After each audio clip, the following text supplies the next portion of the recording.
La crainte n'est pas dans l'amour, mais l'amour parfois bannit la crainte. 1 Jean 4, 18.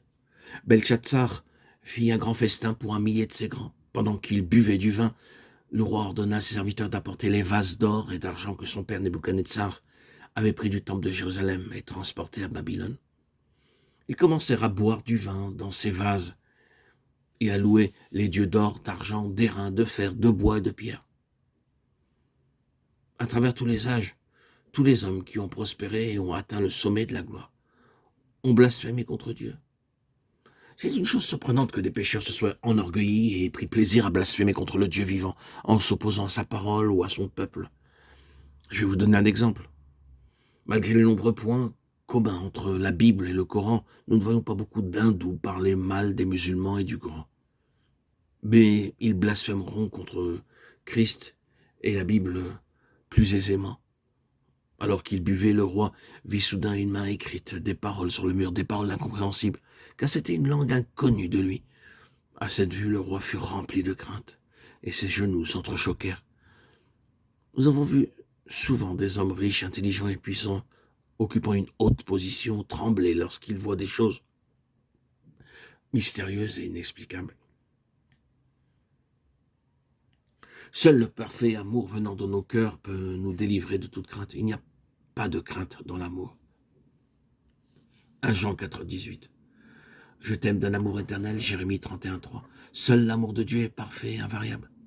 Son amour est éternel, Jérémie 31, 3. Bien que Dieu nous reprenne et nous édique à cause de notre folie, son amour ne changera jamais. Dieu ne nous aime pas un peu, il nous aime dans toute sa plénitude. C'est pourquoi il nous offre tout ce qu'il possède. Il quitta sa gloire pour nous.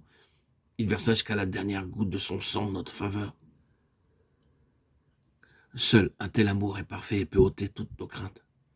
Parfois, nous traversons des épreuves et des souffrances particulières. À de tels moments, aucune mère, aussi sincère et affectueuse soit-elle, ne peut les partager avec nous. Mais l'amour de Christ est parfait. Et il partage nos fardeaux, nos difficultés, nos peines et nos souffrances.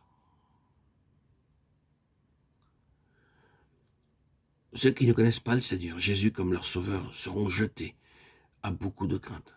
Et ils seront sujets à beaucoup de craintes. Les craintes, les peurs, l'anxiété les assailleront. Ils ne pourront faire face devant toutes ces incertitudes qui les submergeront, en dépit de tout leur savoir, leur richesse et leur puissance. On rencontre fréquemment les marques de la crainte sur les visages d'hommes importants. Le Seigneur Jésus déclara que dans les derniers jours, il y aura beaucoup de signes inspirant de la crainte.